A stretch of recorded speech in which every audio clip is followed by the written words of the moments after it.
The blue sky peeked occasionally between the pillowy white clouds as the large group gathered around the casket at the cemetery. Chad Fornelli stoically said his last goodbye to his longtime friend and former ATF bomb squad team member. "Fuck, Adam. What the hell happened?" The minister stepped up to the head of the casket and looked out on the gathering.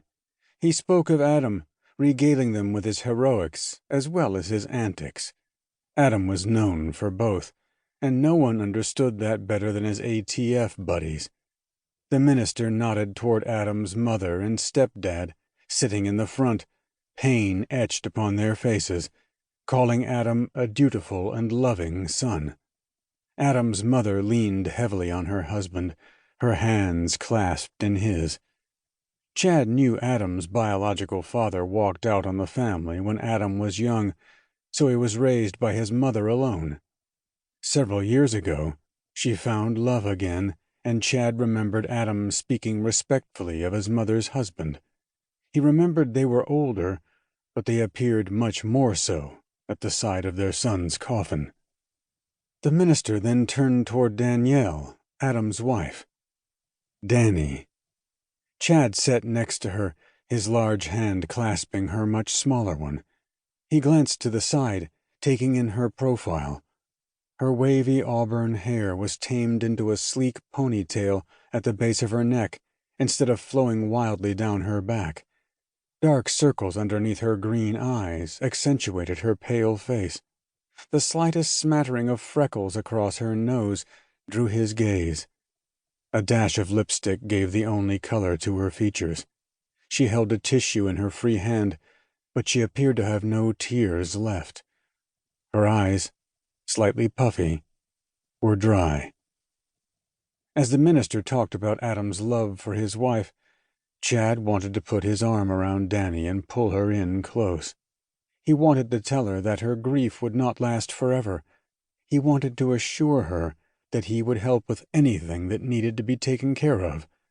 He wanted to tell her his biggest secret and biggest regret. That even though she married my best friend, she was the only woman I've ever loved. 2 hours later.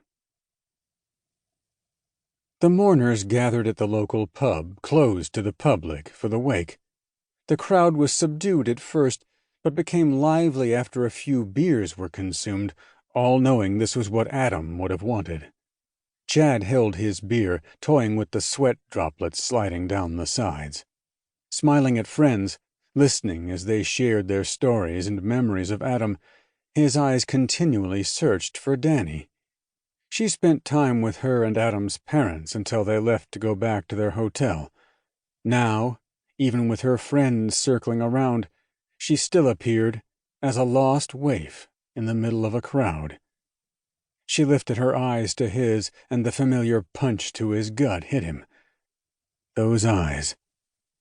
I wanted to look into those eyes every day for the rest of my life.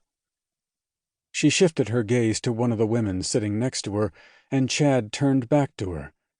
Seeing his reflection in the mirror behind the bartender, he allowed his mind to slip back in time once again, to the first time he saw her. I loved the ATF picnics. We'd gather at a local park, mingling around food-laden tables, playing volleyball in the sandpit, and enjoying the brilliant summer day.